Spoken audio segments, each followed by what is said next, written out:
Now moving ahead, a quick trivia. Did you know who coined the word bug? The Grand Dame of Military Computing, computer scientist and US Navy Rear Admiral Grace Hooper coined the terms bug and debug after an incident involving Harvard University's Mark II calculator. Interesting, right? We will have some more exciting insights shared over the next segment in the panel discussion, making the new normal better for women techies, which will be followed by the live Q&A. The discussion will focus on how to define the new normal for your career, learning to thrive professionally in turmoil, readdressing the gender imbalance at your workplaces, how to be the catalyst of change for a gender-neutral world.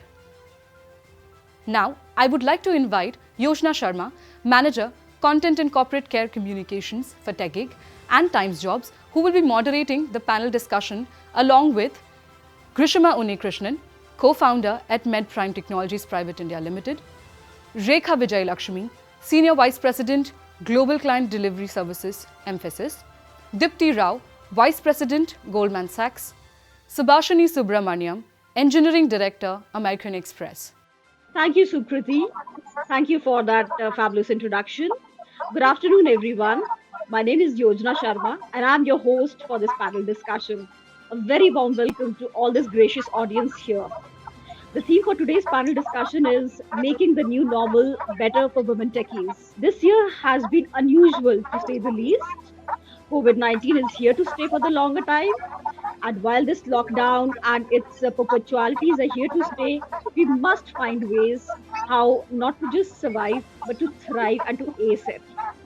For that, we have curated a power packed panel comprising of an entrepreneur, three senior tech leaders, and most importantly, women who have aced different circumstances in their careers and risen the corporate ladder. Please join me as I welcome my panelists, Grishma Unnikrishnan, co-founder, MedPrime Technologies, NASCOM Center of Excellence, Deepthi Rao, Senior Engineer and Vice President at Goldman Sachs India, Subhashini Sriram, Engineering Director, American Express, and Rekha Vijay Lakshmi, Senior Vice President, Global Client Delivery, Mphasis. Without further ado, I would like my panelists to quickly self-introduce themselves and also share their opening remarks. May I begin with you, Deepthi? Sure. Thank you, Yojana. Hi, everyone. It's my great privilege and pleasure to be here with you today. My name is Deepthi Rao. I work in Goldman Sachs India office. Currently, I lead the MBD Engineering Business Unit in Goldman Sachs. This is my 12th year with the firm. I've seen many ups and downs in my career. I'm hoping that I should be able to help the audience today with whatever questions they have and maybe provide some guidance on how they can navigate through these challenging times. I don't think anything about the current situation can be called normal, but we can call it new normal. It's one thing is for sure, change is a constant. Businesses are changing, revenue models are changing, technologies are changing, and this is going to happen all the time. So adaptability is a key strength that we need to learn as we grow more senior in our career. We need to keep adapting to the circumstances to stay relevant. COVID-19 has shown us that a new type of leadership is required. Primarily, we need to show resilience, flexibility, empathy, collaboration, and caring for others. And these are all characteristics of traditionally feminine management styles. So I would say women bring in these qualities that are needed in the tech industry.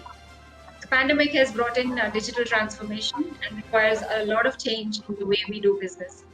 Having more representation of women in tech will definitely lead to innovations that reflects the needs of the population, half of the population who have not been adequately represented so far.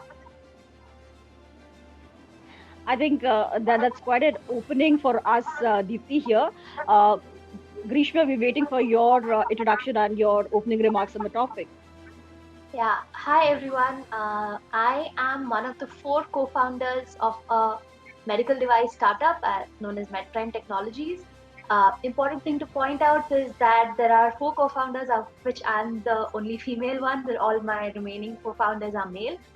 So I think I'm very relevant to this conversation. Uh, I think I don't see. I mean, I would not specifically mention that the challenges for women in startup are much more different than that for someone in, say, an MNC, because ultimately the challenge is multitasking, right? Because no matter how career oriented or how supportive the environment around you is, ultimately, if you when you are working from home, there are multiple things that you have to take care of. For in many instances, you have children who are at home and having online classes. You will obviously have to take care of, if there are elders in the family. It may not be only you, but obviously you are a part of managing the household as well. Even if you have support from husbands, from parents, it is still a challenging task. Finding a place to have just sit and isolate yourself and concentrate also becomes a challenge in many households, where if you have like more than, if you have four members, two children having online classes, a husband and wife working, having four separate rooms with good internet connectivity, power connection, even that becomes a challenge in many situations. So I think these issues are the same across, whether it's a startup, whether it's someone working in the corporate. The challenges are more or less similar. The only difference being that in the startup, I mean, it might feel a bit more. I mean, you might be a bit more pinched for resources. Yes. Uh, you know, yeah. So that's the main thing. But otherwise, I feel the overall challenges will remain the same. I would really like to, Subhashini Subramaniam, please introduce yourself, and also we are keenly awaiting your inputs on the opening topic. Yeah. So, hello everyone. I am Subhashini Subramaniam, Engineering Director at American Express. I lead a team at Bangalore, which is building the next gen digital acquisition platform for a seamless and awesome digital experience to our current and prospective cardholders. So, the new normal, as we call it these days, has brought into our lives a mixed bag of opportunities and challenges, especially for women. So, while many of us had to cope with the radical changes in our day-to-day lives, anticipatory grief when one of our closed ones is impacted by the pandemic, and job security issues as well cropping up in our minds, once in a while. For some, it has been actually a boon, as they could, avoid the long daily commute, or getting an opportunity to spend more time with their families.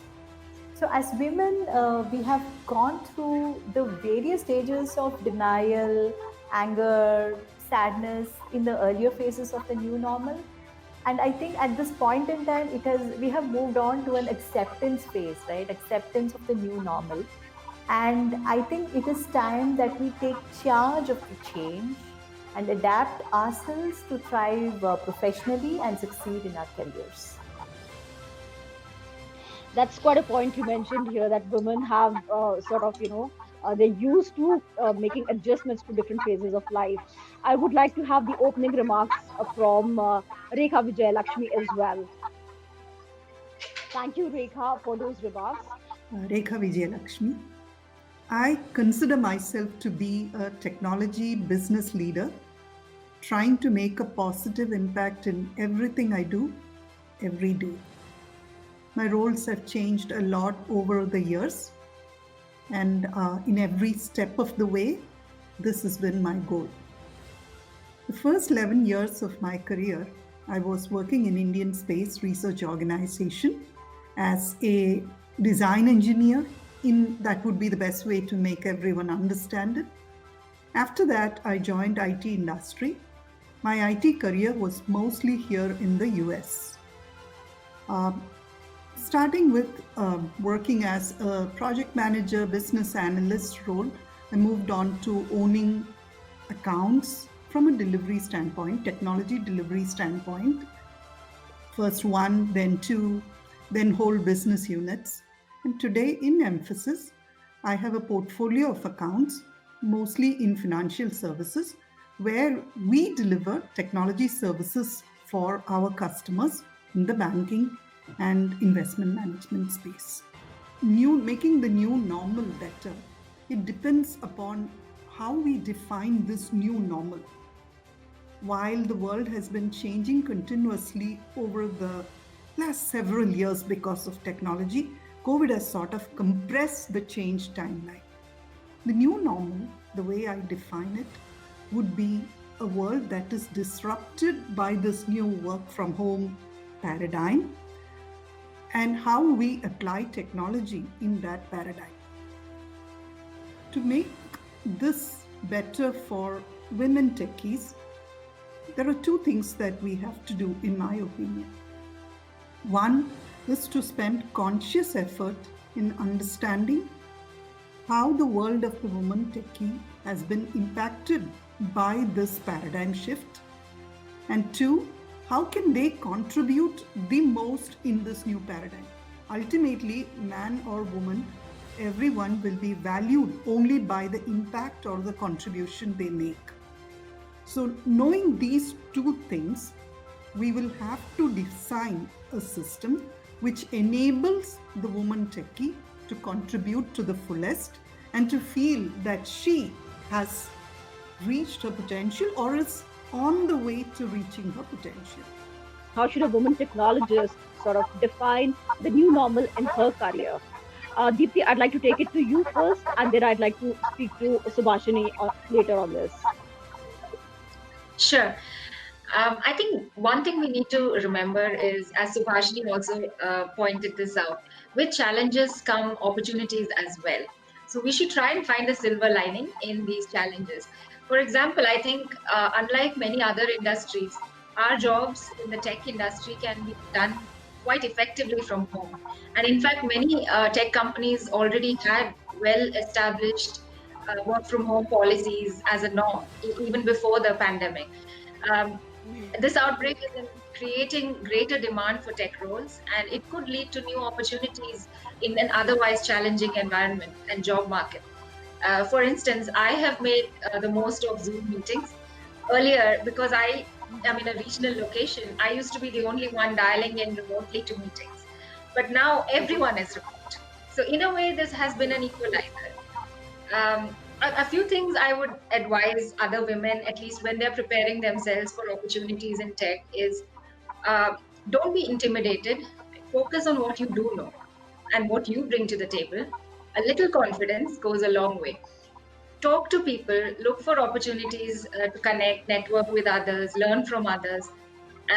Find a good mentor who will be your guide and give you honest feedback and advice. And advocate for yourself. You have to ask for what you want. No one is going to do that for you. Okay, that's I think quite a pointer, not just for women technologists, but for everybody on board here. So, Bashari, since you raised this point and sort of you opened this realm of discussion for us, please give us more insights into it. Yeah, sure. So the new normal has, to a large extent, redefined the way we need to work. So while we are accepting and adapting, the smartest thing to do, I'm just reinstating my point, the point that I made earlier, is to grab the opportunities, right? It brings along by understanding what would be the new set of skill sets that would be required to build a great career.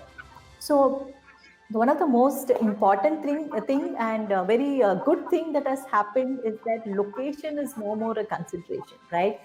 Before earlier, when we are looking for a job, or even when we are doing a current role, if you want to move to a new location, organizations need to think right twice. Okay, how would the virtual remote working would actually kind of be suitable for this particular role? But now those barriers have been broken. So the work from home success has actually opened doors for hiring talent across locations. So thereby it is opening up new opportunities for people anywhere in India. As a matter of fact, even I would say it's not only India, but across the globe. So even the onboarding and team member interactions are also becoming, virtual. So the required skills to, if you're going for into a new job, ramping up, building, relationships, having effective, interactions with the team, all virtually is very important. So those aspects, I think, we need to kind of hone our skills on.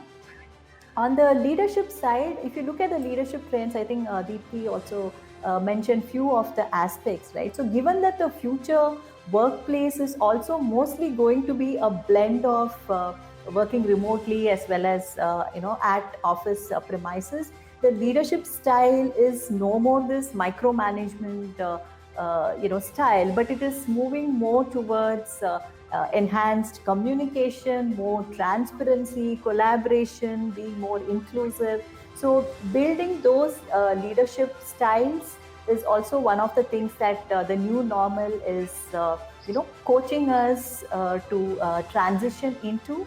And from the last point is on the tech trends, right? So across the globe, because of everything moving on remote, there is a lot of focus on moving digital, right? Moving online. So digital transformation is definitely where the current and the future trends are leaning towards. So technologies like cloud migrations and cloud based services, especially in domains like fintech or online retail entertainment, would be some of the domains where we'll see a huge boom in growth, and followed by the digital led experiences, because more and more people are transacting online. So the digital led experience will also continue to grow in popularity, and innovations in this space will also be a norm.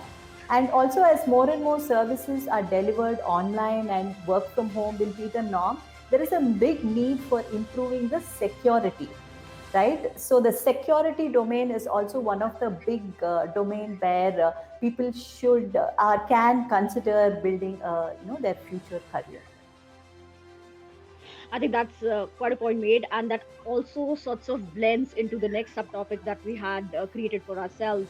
How to sort of thrive in a turmoil not just being COVID-19, but very abrupt situations in your career or in life, and how to sort of get over it and ace your career. For a startup, like, I mean, anything can easily rock the boat. For instance, tomorrow if I get a huge order, I mean, I get a huge business out of the blue. I mean, even that, I mean, it's a good problem to have, but it is still something that can create some sort of chaos within the company. And similarly, of course, I mean, if business slows down suddenly, even that, I mean, but that's a bad problem, right? You have a good problem and a bad problem. So anything can easily rock the boat when you are in a startup. So having to learn to adapt to that is something that you eventually pick up naturally when you are in a startup. I can I can give you one example. We started this company while we were doing our masters. So at IIT Bombay. So by the end of the final semester, like, all of our colleagues, classmates had gotten their placements, and they were they were rejoicing, and they were sort of enjoying, because after that they would be going into a job and they have a steady source of income, while we were at the point where even the income that we have, which is a stipend, is going to get over, and how are we going to survive after graduation. So each point, it's very easy to rock a boat when you're in a startup. So you gradually, I mean, you learn to thrive like that. I mean, there is no other way to go forward. So adaptability is something that you have to pick up as you are working in a startup. The other thing is multitasking, which again, like you said, being a close knit team, being a small team that handles like A to Z of a company's functioning. Many people, most people, especially in the management level, have to pick up multiple tasks. For instance, I used to handle the business development, I handle the fundraising, and I also used to handle the quality testing of the products. So similarly, there are our CEO is involved in the product development, but also is also customer facing and does demonstrations at certain times. So we all pick up these multiple tasks and skills, which again helps with thriving professionally, because when the need comes, we are able to step up. I mean, do we have to become the cleaner tomorrow? Do we have to become a salesperson? Do we have to handle the taxes? We never know. So we kind of get accustomed to that, and pick up all these different skills, which actually really helps when when things are not going smoothly. What has changed are the strategic, and what has changed is the personal. In the past, when you have to meet with the customers just to understand who they are, just to understand their long-term outcomes, it was very easy to walk into the rooms, to have a conversation, to and to not to go without a set agenda, so to speak. Same is the case with team members. When a new team member joins the team, there is a lot of induction into the tribal world of your team that happens. That is lost. It's also difficult. Tasks are easily assigned and delegated. Ownership, to make people feel ownership for a new idea, for a new and exciting plan. We need time together, and that is what has been affected. So we are all trying to find good and better solutions for this every single day. We have to find ways to sustain these relationships every day. In our company, for instance, we've had multiple leadership connects over the last 6 months to make sure that all of us stay aligned to our strategy for the year. And we try to percolate it downwards to the teams as well, just to spend time together. We try to define employee engagement in a very different way so that the experience of being together can be reached remotely. We even had something called a remote walkathon spread over 2 months, where globally all of us walked together remotely. Now there are so many apps that enable you to do that, right? So you try to define new ways of doing things, right? So these changes in the way we create long-term, meaningful, non-transactional interactions. This is what the new normal means to me. Thank you, Rekha, for those wonderful insights. With those, we have aptly covered the most prime and the core topic that we wanted to discuss here today. That being defining the new normal for your career itself, not just COVID-19, and how to ace the roadblocks. With that, I'd like to come back to the core discussion of Teggy Geek Goddess. Geek Goddess was envisaged as a flag bearer of the diversity agenda in the tech workplaces. And even after years of work, we still feel that organizations are still sort of struggling. They are formulating policies, they're formulating programs to ensure that the gender diversity at their workplaces, especially in the tech workforce, is maintained. With that, I'd like to get back to Subhashini Subramaniam and start my next subtopic with her. Subhashini, please tell us, what's the best way to readdress the gender imbalance at your workplace? I would really like if you would bring down some examples from your workplace, or some things that you thought have been very useful in helping close the gender gap. Yeah, definitely. So, gender imbalance is an important issue that is existing across organizations, across countries, which needs continued focus. Issues related to equality in pay, equal representation at a senior leadership and the CXO levels are a few of the challenges that we hear about very regularly. So I would like to quote a few initiatives at American Express that were proactively taken to address the gender imbalance. The first one being the equal pay. So an exhaustive analysis of the pay scale amongst genders were done, and a pay correction was done across board to ensure that the pay equality was there, irrespective of the gender that the person belonged to. Hiring and mentoring. So there was a lot of stress within Amex to hire the diverse talent at all levels, including middle and senior leadership levels, followed by a structured mentoring program to identify and groom the diverse talent towards taking up their next leadership roles within the organization. And I'm very proud to say that today the India and the Japa technology is being headed by Ruchika, a woman leader who joined Amex about 20 years back, and it's a great example of how Amex has enabled the growth of talented women from within. The next aspect is culture. So, Amex culture is actually based on creating a very strong sense of belonging, inclusiveness, and diversity. So, to an extent, that inclusivity and culture is one of our important pillars of our value system. And another aspect that we focus on is identifying the blind spots. So that's a very important aspect towards bringing in that gender balance.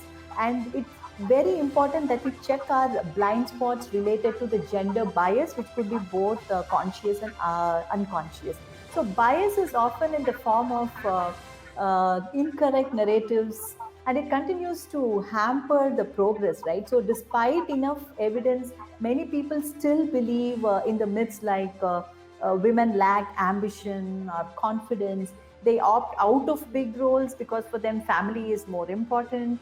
There aren't enough women in the pipeline to increase the representation across the board, and so on and so forth. So this mindset shift needs to occur, and at Amex we take the approach of achieving gender balance as a business opportunity, right? Rather than treating it as a women only problem or a gender problem, we take it as a business opportunity where it is solved as a business problem, and this has really made a big difference at Amex. Okay. Thank you. With that, I'd like to take a point from Rekha here. I think I'd also like to understand the program and policies at their workplace, which they feel are the best and have helped them ramp up the score of women in their workforce. Relive your aspirations, where we are looking to bring women who took a break back to their back to the workforce, right? Programs like that, as well as simple things like how do you write an ad which is gender neutral so that more women apply for the position. Women will respond only if they're sure that they meet 90% of the criteria. They will not. If you write all the requirements and nice to haves and all that, women will not even apply. So you lose out. So you need to learn to write gender neutral advertisements, for instance. And after the hiring, the onboarding and the training needs to be structured so that we can identify people who really want to grow and bring them forward.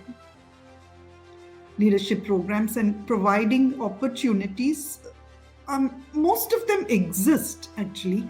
Where you need is only certain specific interventions. Women need support in certain junctures to make the right decisions. So we do have mentorship programs in most companies, but we need to go beyond that with a specific purpose of, hey, this person at this juncture will need support. How do we support them? This person is taking a temporary break for a personal reason.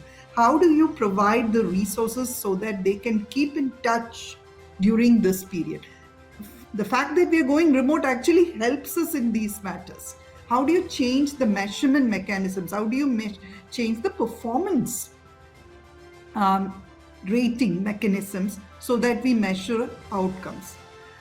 These are the things that I think are necessary. I also think it's necessary to go into the community to talk to young women while they are in school, to encourage them to code, to tell them that tech careers can be meaningful. Tech careers can be used to create an impact to society. I think it makes a lot of difference. Making the connection between code and the life of ordinary people, I think will make a huge difference in bringing more women into tech. The four of the all total founders, would you like to talk about, how do you address this gender imbalance at the workplace? So, in our case, the gender imbalance is not so much. I mean, we are still a very small team. So, we have 14 full-time members now, out of which 3 are now women employees, including myself. So, this imbalance is not so much because of any misunderstanding or any myth or any sort of discrimination against women. So what has happened in our case is that obviously when we are starting out, the first priority is to fill in the uh, core functionalities. So which in our case, apart from the research part, which the founders were anyway doing, we had one which was manufacturing, which again it's a very obvious, because it deals with heavy machinery and things like that. So it's a male dominated space, and even if we want to sort of balance that out, there are no applicants for maybe a CNC machine operator, right? So that was one core area. The other core area included this was the sales part. Now, like for us, again, sales involves a lot of travel. It involves traveling with equipment that might come up to like 15 kgs, right? So again, it's something that requires a lot of physical strength, and so again, not a lot of women takers.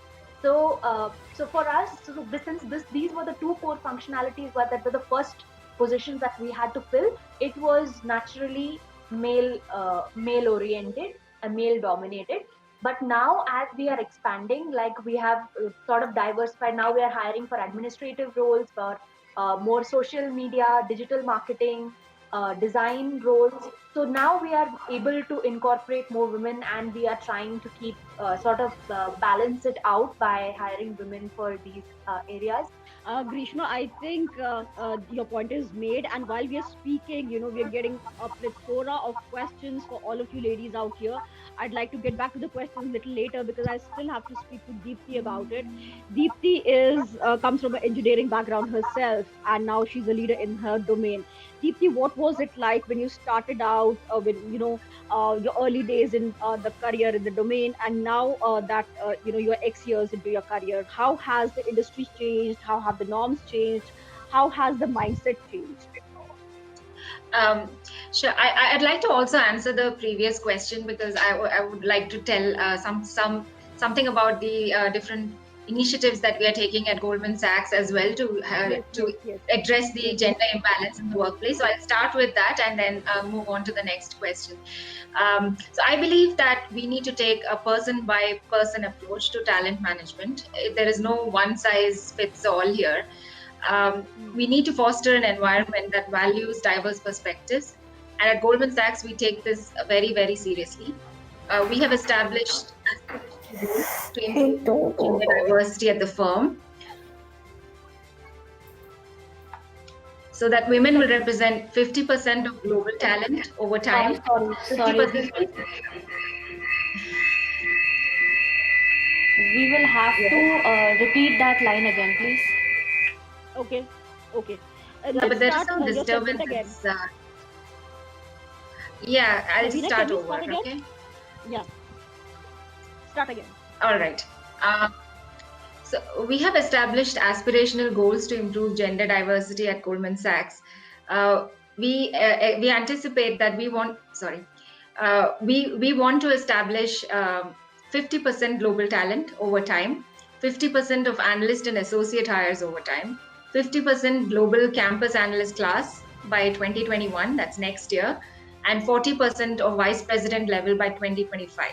We know these are aspirational goals, but we believe that we have a strong talent pipeline, and we believe they are achievable goals. So some of the programs that we run at Goldman Sachs globally as well as in Bangalore, we have launched a program called Women's Career Strategies Initiative. And this is a 6-month tailor-made program globally for high-performing women at the associate level. And research within the firm has proved that women who have gone through this program have actually outperformed their peers and continue to remain in the firm far longer than those who have not. So it's been something that's been very successful and working for many years now. At the senior women and VP levels, we also have targeted sponsorship and mentorship programs which are designed to accelerate career advancement through senior sponsorship and advocacy. We have very specific programs targeted towards key junctions in women's professional and personal life, such as maternity, returning to the work post a break. So, for example, we invest in the talent pipeline. We have a very comprehensive maternity management program. It includes a wide array of services to support women through pregnancy and motherhood, including mentoring, wellness care, coaching, and awareness for the managers on how to be understanding and supportive, flexible work arrangements, and also home pickup and drop in office cabs, among many other things. We have a state-of-the-art childcare center in our Bangalore office.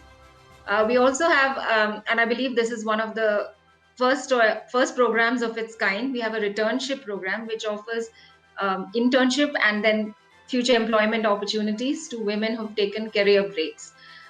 So it is actually quite hard to get back into the technical field because, as you mentioned, everything keeps changing, and it's easy to lose touch and fall behind your peers if you have taken a break from your career. Sometimes even getting back, even the interviewers are hesitant to make offers to people who have taken career break because they wonder if they will be able to cope up with the new normal and with the competitive and demanding workplace.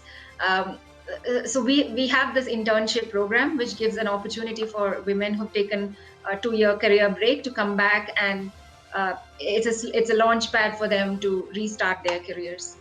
Thank you, Deepti. That's insightful. I'd like to go back to my earlier question to you, which was about difference on how the IT industry has changed from the time that you joined in to the time that you have grown X years into your career.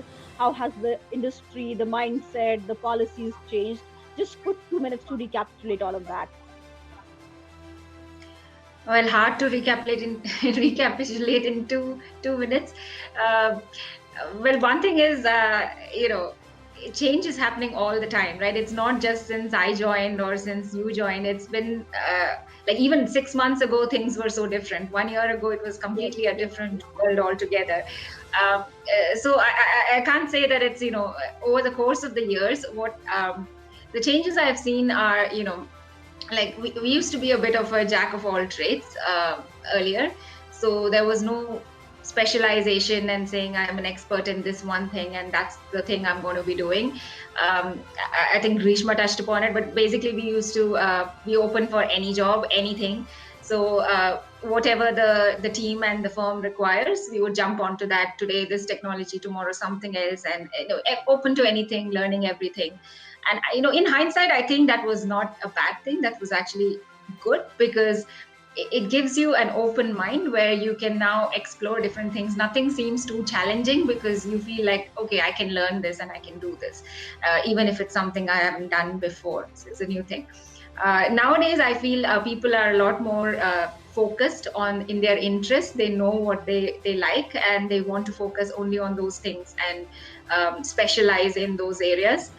So we have a more rigid kind of structure in terms of project management as well. So who has to do what? It's very well laid out. Those are some of the changes. Technology, of course, I can't even tell you like how many changes have happened. It's completely drastically different than what it was, right? So I think more important is like we shouldn't be tied down to one thing and say it was always like this, so I'm going to continue doing it that way. Being adaptable, flexible is the norm. Great. Thank you. With that, I would like to take questions because there's a heap of questions waiting for all of us. But I'd only like to pick up questions that are relevant to this forum so that we have incisive insights for everybody who's watching us today. I'll quickly try to pick questions, something that are related to our panelists. My first question is from a startup person.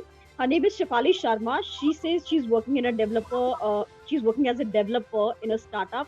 Grishma, I think you're the best person to take this question. She's asking, "Hi, I'm working as a startup engineer in a retail startup and working from home right now. We're a small team chasing big targets. In this lockdown, my work hours have increased, and I'm asked to multitask. How should I learn to ace such situations and at times say no also?" Yeah, so this is something that I felt I should come back and touch upon because when you talked about the challenges that women are facing in the lockdown. So this is something that I realized I missed out and should talk about is the working hours. Because, but again, this is not related to startups. I'm seeing it everywhere that no one is sticking to the 8 hours, 9 hours working hours anymore. It's right from the morning till end. Just because commute times are not relevant anymore. Companies expect the workers to be available during those times also, and to actually add that onto their working hours.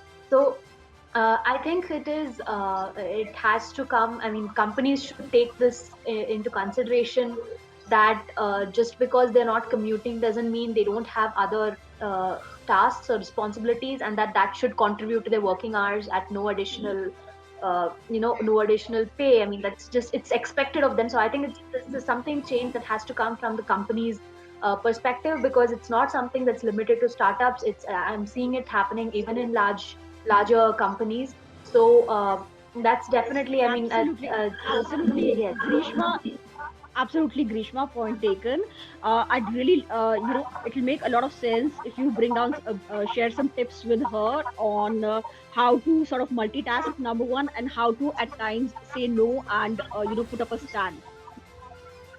So, what I would suggest is to not go strictly, I mean, not by working hours, but to actually define a work plan for the day at the beginning of the day, to sort of list out the targets that are to be achieved. And then, I mean, obviously, depending upon the number of working hours, right? So, if it's a 8-hour working day, list out the number of things that you're planning to finish, communicate that with your immediate manager, and then once your working hours are complete and you've completed the targets, and then you sort of log off for the day.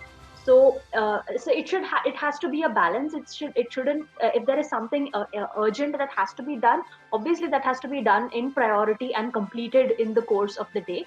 And lesser important things that are not extremely um, urgent or does not have a deadline for that day can be pushed to the next day if it is not being completed within those work hours.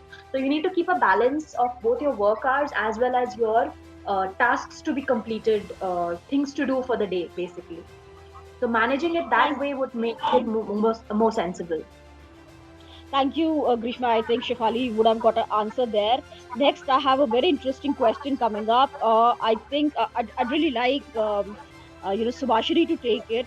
It's a person called Subirami D. She says, "I'm working in a bank and I've been working for 5 years, and I'm doing decently well in my career. Now there's a talk of upskilling. My colleagues are taking up courses, certificate courses, or even some a master's course to sort of upskill and ramp themselves. How should I sort of ascertain if a certain course is relevant for me? Uh, Subhashini, would you guide her in this career situation?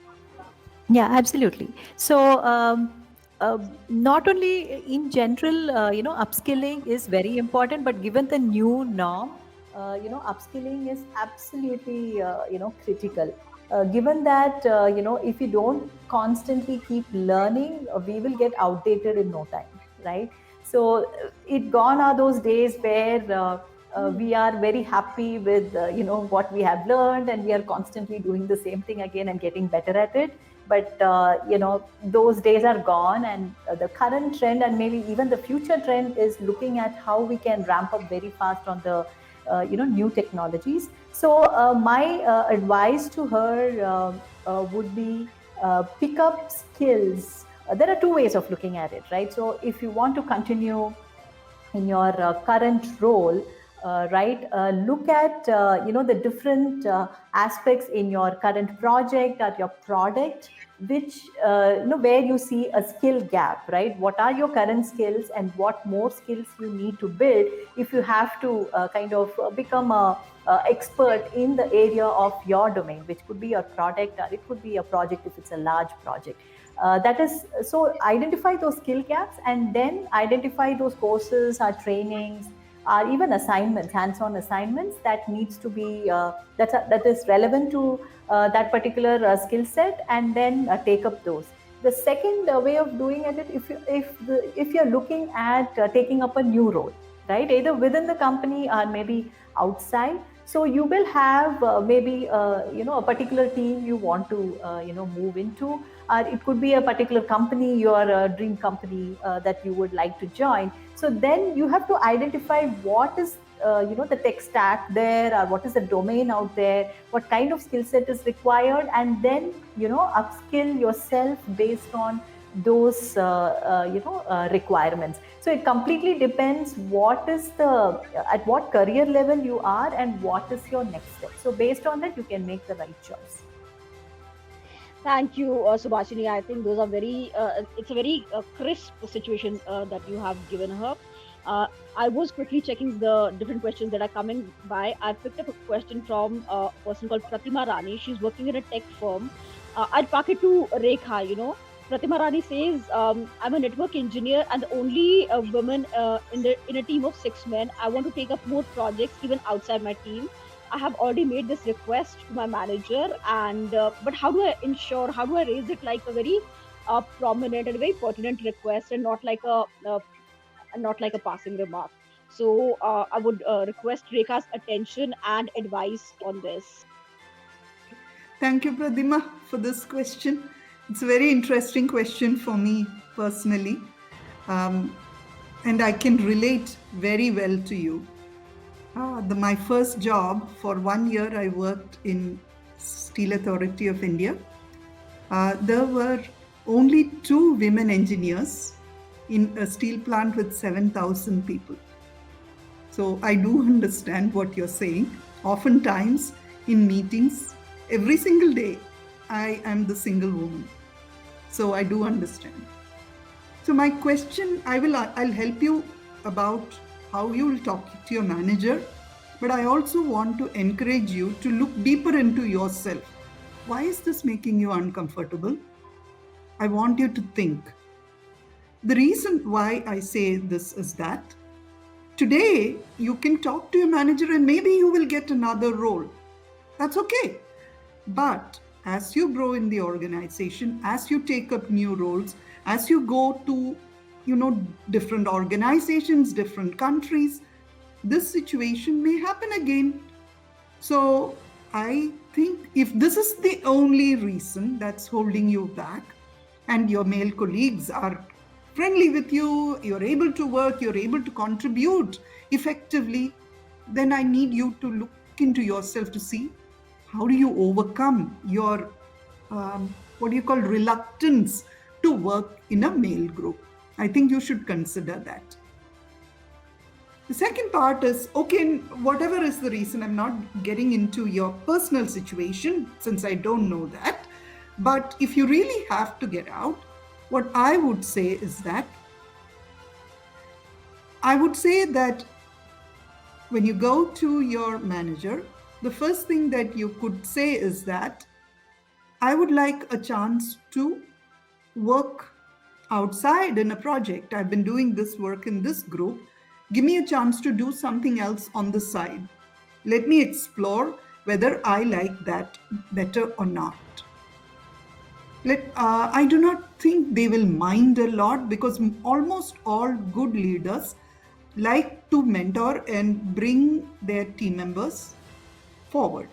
The manager you are working with may be taking more time because he may have an immediate deliverable. He has made customer commitments or organizational commitments which prevent him from taking an action immediately.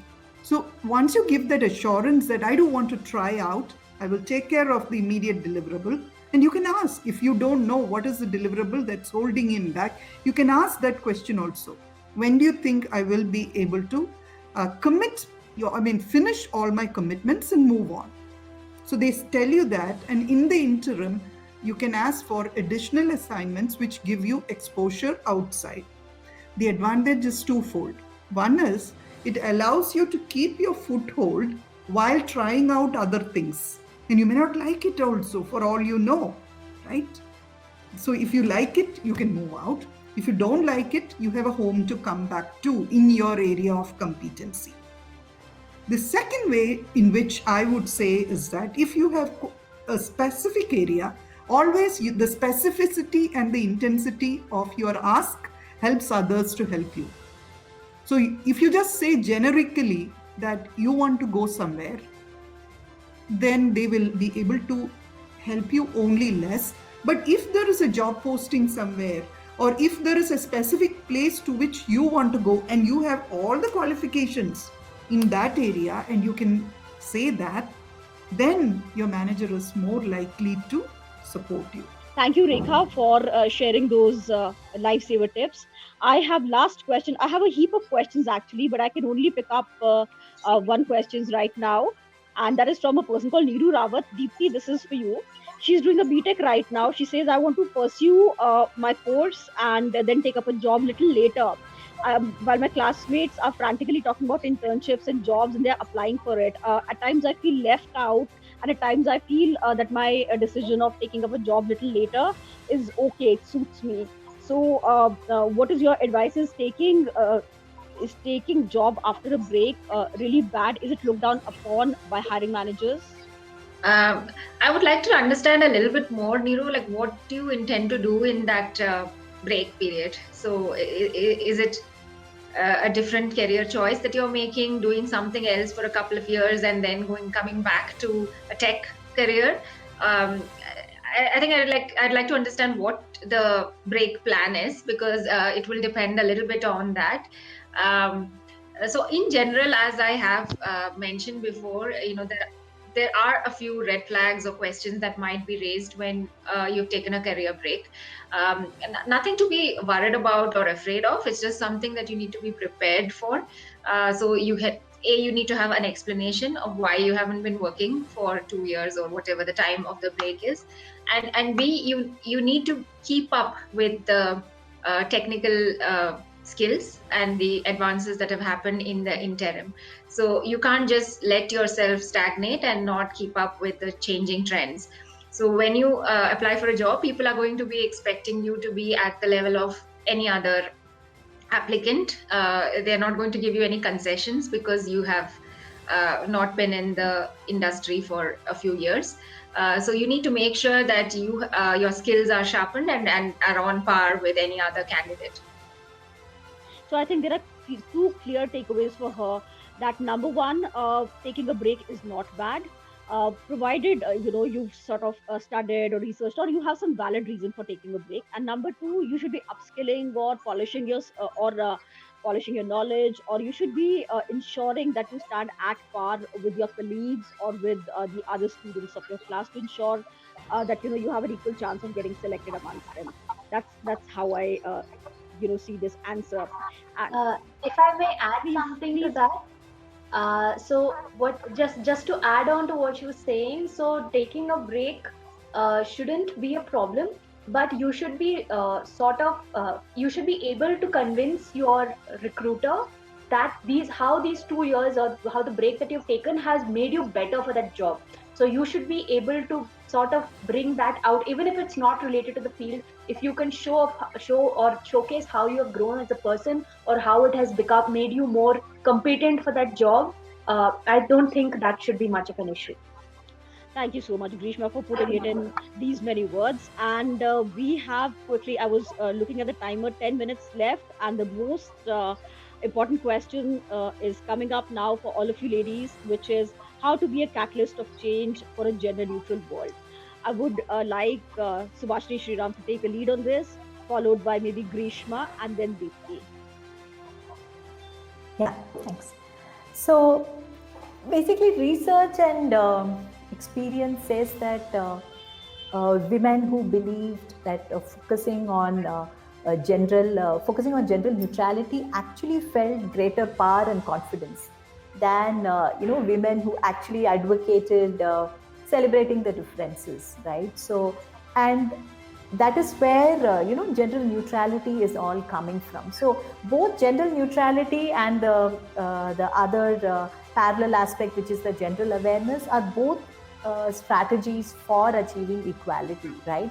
While awareness basically promotes acknowledging and embracing the differences, the gender differences, neutrality actually kind of plays it down, tones it down, right? So rather than seeing them as very important. It sees them as less important when compared to other factors, because gender neutrality stresses more on individuality, right? So what makes someone unique as a person rather than as a man or a woman, right? So it's more about bringing your authentic self to work, right?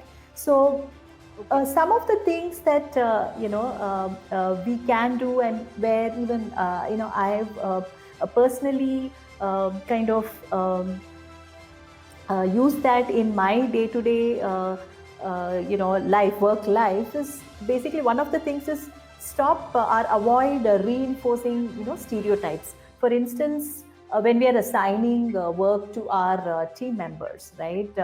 It's very natural, maybe it's an unconscious bias sometimes, that okay, we see women, okay, then we tend to assign some kind of task to them. They're good at doing that versus some other tasks. So it's better to look at someone as a person and what that which task would be the best suitable based on their skill set, rather than looking at them from a gender viewpoint. And the second thing which has worked out well is the gender neutral hiring practices. For instance, when you actually when you're scanning the resumes, right? If you remove the personal identification of a person, including the gender, and just give them the resume with all their accomplishment and work experience, I think there is a very high chance that the people will shortlist more diverse candidates, rather if you actually have the resumes with name, because that bias again comes into picture, right? Okay. And of course there are the most important thing other than this is having gender neutral policies. For example, things like new addition to your family, right? Like childbirth leave benefits. Many times we are looking at we tend to coin the terms like maternity and paternity and things like that. A more gender neutral a policy would address it as a parental leave benefits, and to extend the same benefits to both the mothers and fathers, irrespective of who is availing those benefits. And another good example would be the back to work policy, right? Why is back to work only relevant to women, right? Even men do need men and all genders need to take time off to take care of their family, or any other similar situation. So that also is one of the areas where we can have a gender neutral policy. And one more thing, I am trying to incorporate on a day-to-day basis is gender neutral language. Okay. I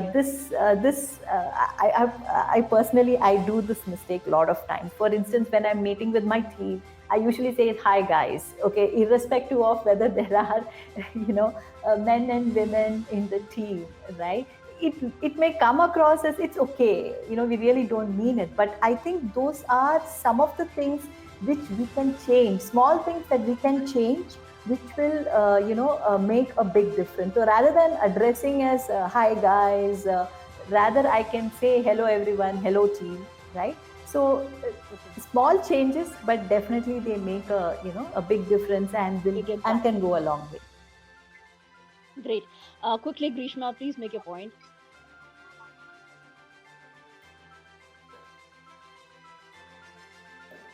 Just quickly adding to one of the points that she mentioned regarding the maternity paternity leave. So I've seen a few examples where companies refer to them as primary caregiver and secondary caregiver, which I think is excellent, considering, I mean, it may be possible that a father wants to spend more time with the child, and the mother gets back to work quickly. So having that opportunity to define yourself as a primary caregiver, secondary caregiver, I think that's a really excellent example that I've come across very recently.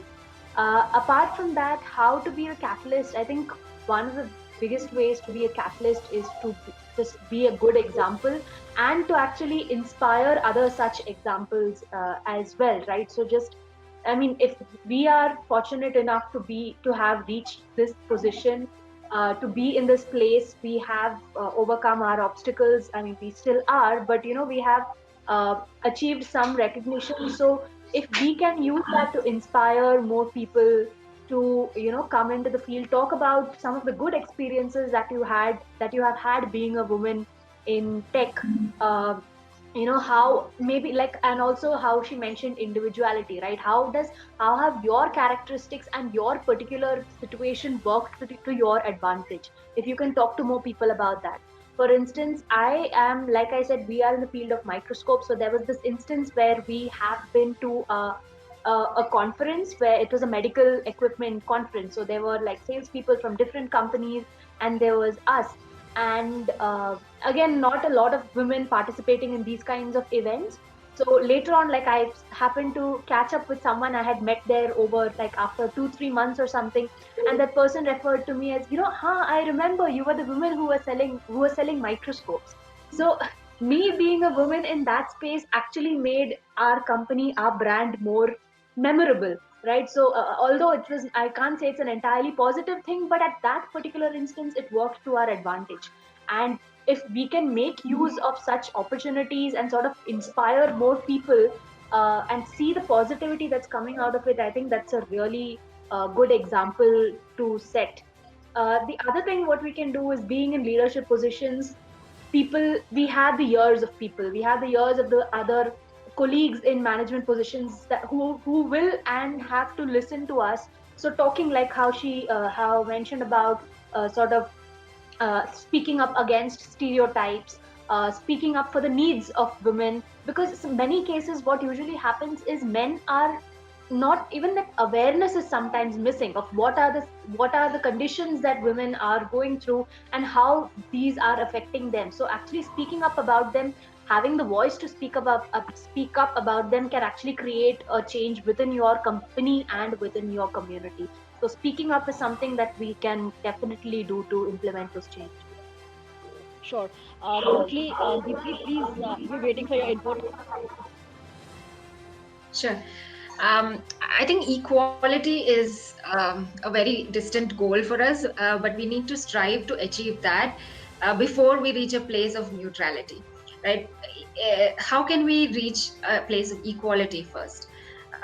One is, like, we need to get more women into the tech industry in the first place. I think we are still not there, even at the entry level. Um, so how can we, when we are hiring, right, how can we ensure that we are getting enough representation from diverse candidates? So one thing I try to ensure, and I think that should be enforced across the organization, if you ask me, is do we have an equal number of candidates from both genders that we are interviewing? Or are we just picking out of 10 resumes, we have 9 men and 1 woman, and we are simply choosing the best candidate from among those, right? If we have at least an equal number of candidates that we are interviewing from both genders, then we can try to ensure a more equitable process for everybody in the hiring process. And this is something that, especially at the entry level and at the junior levels, ensuring that we have adequate representation in the hiring process, even among the interviewers. It can encourage more women to accept positions and feel comfortable in the working in that organization. And another thing which I feel is many women feel, and this is research has also shown it, the lack of mentors, right? The lack of mentors and the lack of female role models. So if everyone looks different than you might think that I can never make it because no one like me has ever made it here before, right? Mm-hmm. That role model and symbolism is not to be underestimated. So what I try to do in my team is ensure that every woman has a voice and also has a mentor whom they can go to for advice or guidance. And it can be anything, because there are many challenges that women face which maybe even men don't understand or are not aware of at all, that these kind of things can happen. So it's someone to informally share with and get guidance from, can also go a long way. If you're ever feeling down or thinking of leaving, and at least there is someone whom you can discuss with and whom maybe you can share your problems with. Confide in. True. Yeah, confide in. Yes, thank you, Diti, for that point. And I'll take the last point from Rekha here before we wrap this very interesting discussion. Over to you, Rekha. I don't see it as the biggest. So what has helped me in this? What I'm trying to do is to carry through things which help me all these years, because I don't see any reason to discard them, and then build new muscle for the new world. I'm trying both. So things that help me. One is to learn every day and learn with humility, because you see, if you look at my career, I've changed roles, changed things that I do, because of which in many situations I have started not like an expert or a person who knows everything all the time. Because of that, I place a lot of value on learning, and I spend a lot of time learning. That seems very, very important for me to continue. The second thing that helps me all the time is to understand what's the bigger goal, what's the purpose that we are all working towards as a company, as a group of individuals. And I take a lot of time to read, to talk to people, and understand that. These two things I think will help me in turmoil also. The third is to break through the silos. I really don't see the silos, and sometimes to my own detriment, I don't see the silos. But if we break through those different silos of organization, of distance, or even the boundaries between customers and service providers, I think Very interesting, very enriching discussion. I must thank all my esteemed panelists who spared time to be with us and who shared so many insights from their workplaces, from their professional lives, and most importantly, the advice that they've shared to the younger generation for this audience that's here at Tech Gig Geek Goddess, women coders, women programmers, women technologists who are all listening to you, who all are looking up to you, who and maybe want to become one of you at some point of time. Thank you so much, everybody. With this, I'm calling it a wrap at this panel discussion. Thank you so much. Thank you, ladies, for the thought-provoking discussion.